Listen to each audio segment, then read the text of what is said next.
teman-teman, pernahkah kalian berpikir saat kita berbicara, kita sedang melakukan apa sih?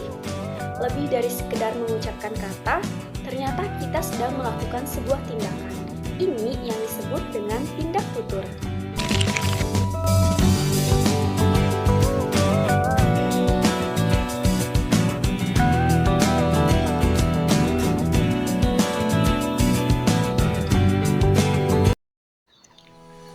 Tindak tutur adalah konsep sentral dalam pragmatik, yaitu cabang linguistik yang mempelajari bagaimana bahasa digunakan dalam konteks.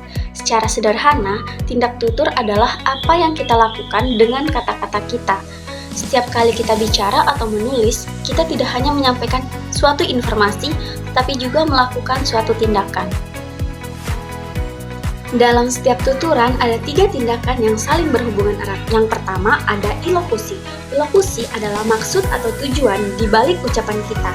Ini adalah tindakan yang sebenarnya kita lakukan dengan mengatakan sesuatu. Contohnya, dari kopi ini panas sekali. Maksud saya bisa jadi untuk memperingatkan agar Anda berhati-hati atau mengeluh karena terlalu panas untuk diminum. Yang kedua ada lokusi. Lokusi adalah tindakan dasar untuk mengucapkan kata-kata itu sendiri. Ini berarti menghasilkan ungkapan linguistik yang bermakna secara literal dan gramatikal. Contohnya, ketika saya mengucapkan kopi ini panas sekali, pada tingkat lokusi Anda hanya sedang mengucapkan kalimat tersebut dengan makna harfiahnya, mengatakan bahwa suhu kopi tersebut memang sangat tinggi. Tindakan ini belum termasuk maksud dibaliknya, misalnya memperingatkan atau mengeluh, melainkan hanya tindakan berbicara itu sendiri. Yang ketiga ada perlokusi. Perlokusi adalah efek atau dampak yang dihasilkan dari ucapan kita terhadap pendengar atau situasi. Efek ini bisa disengaja atau tidak disengaja. Contohnya, kopi ini panas sekali. Dampaknya, Anda mungkin meniup kopi atau memutuskan untuk tidak meminumnya sama sekali. Materi selanjutnya mengenai klasifikasi tindak tutur. Para ahli juga mengklasifikasikan tindak tutur menjadi beberapa jenis. Yang pertama, yaitu representatif.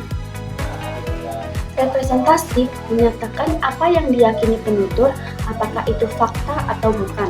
Contohnya, langit itu biru. Maksudnya, penutur menyatakan keyakinannya tentang sebuah fakta atau keadaan di dunia, yaitu warna langit. Ini adalah klaim tentang kebenaran suatu proposisi. Yang kedua, komisif. Komisif mengikat penutur pada tindakan di masa depan. Contohnya, saya berjanji akan datang. Maksudnya, penutur mengikat dirinya sendiri pada suatu tindakan yang akan dilakukan di masa depan, yaitu datang. Ini menciptakan komitmen dari penutur. Yang ketiga ada direktif. Direktif digunakan penutur untuk menyuruh orang lain melakukan sesuatu. Contohnya, tolong ambilkan pensil itu. Penutur berusaha agar lawan bicaranya melakukan suatu tindakan, yaitu mengambil pensil. Ini adalah upaya untuk membuat orang lain bertindak. Yang keempat, ada ekspresif. Ekspresif menyatakan perasaan atau emosi dari si penutur. Contohnya, saya sangat senang hari ini. Penutur mengungkapkan atau menyatakan keadaan psikologis atau perasaannya. Dalam hal ini, perasaan senang ini adalah ekspresi dari emosi. Yang kelima adalah deklarasi. Deklarasi mengubah keadaan dunia melalui tuturan. Contohnya, saya menyatakan Anda suami istri. Penutur dengan wewenang tertentu mengubah status atau keadaan di dunia hanya dengan mengucapkan kata-kata tersebut. Sebelum ucapan ini, mereka bukan suami istri. Setelah ucapan ini, mereka menjadi suami istri. Materi selanjutnya yaitu tipe-tipe tindak tutur. Tindak tutur dapat dibedakan menjadi 2 jenis, yaitu tindak tutur langsung dan tindak tutur tidak langsung. Tindak tutur langsung terjadi ketika maksud penutur disampaikan secara eksplisit dan sesuai dengan bentuk kalimatnya. Artinya, makna literal ucapan sama dengan tujuan komunikatifnya. Contohnya, jika Anda merasa haus dan langsung berkata, "Tolong berikan saya air." Ini adalah tindak tutur karena permintaan disampaikan secara lugas. Sebaliknya, tindak tutur tidak langsung adalah ketika penutur disampaikan secara implisit, tidak sesuai dengan bentuk gramatikal kalimatnya. Seringkali jenis ini digunakan untuk tujuan kesopanan atau kehalusan. Misalnya, jika Anda berkata, "Bisakah saya mendapatkan air?"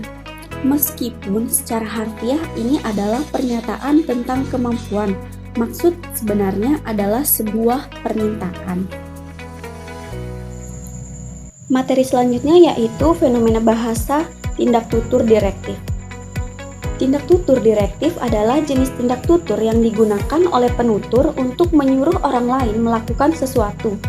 Ini bisa berupa perintah, permintaan, saran, ataupun bahkan larangan. Contohnya, seorang atasan berkata kepada bawahannya, "Tolong selesaikan laporan ini sebelum jam makan siang." Ini adalah bentuk tindak tutur dari direktif dengan tujuan meminta bawahan tersebut untuk menyelesaikan laporan sebelum jam makan siang.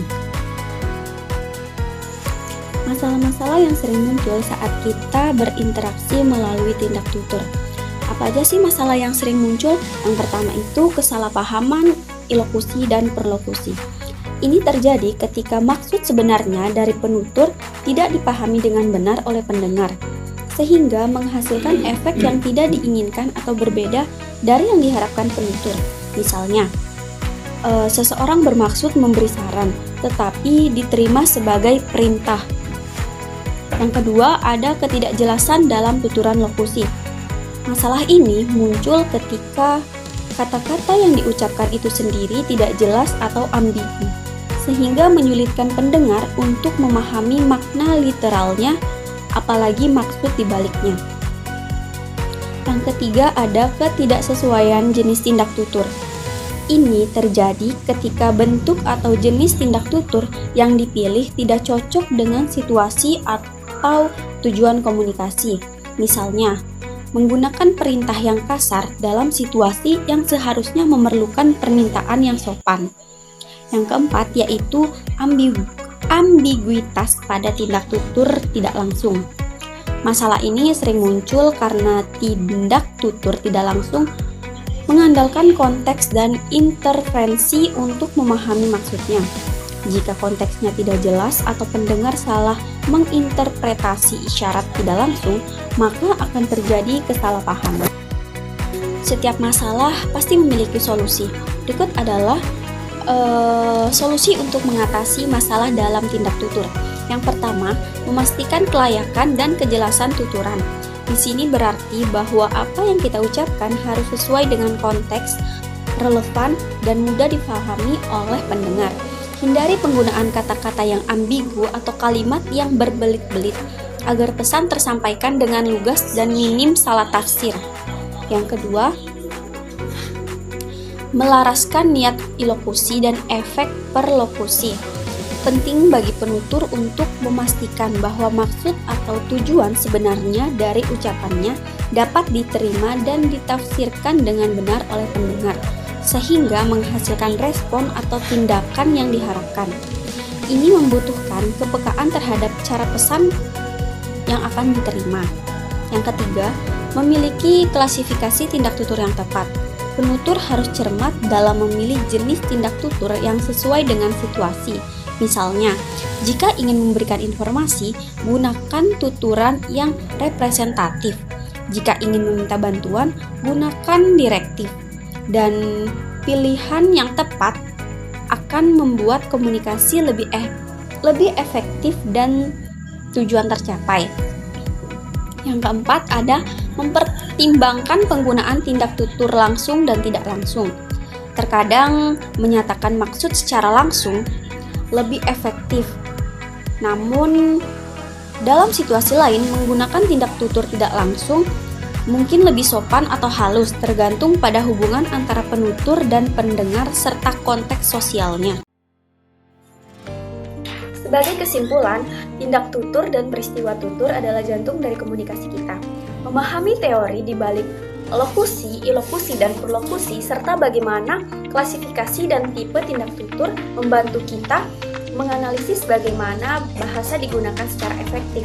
Meskipun miskomunikasi sering terjadi akibat interpretasi yang berbeda, dengan kesadaran pragmatik, kejelasan dalam bertutur, dan adaptasi kontekstual, kita dapat mengatasi banyak masalah tersebut.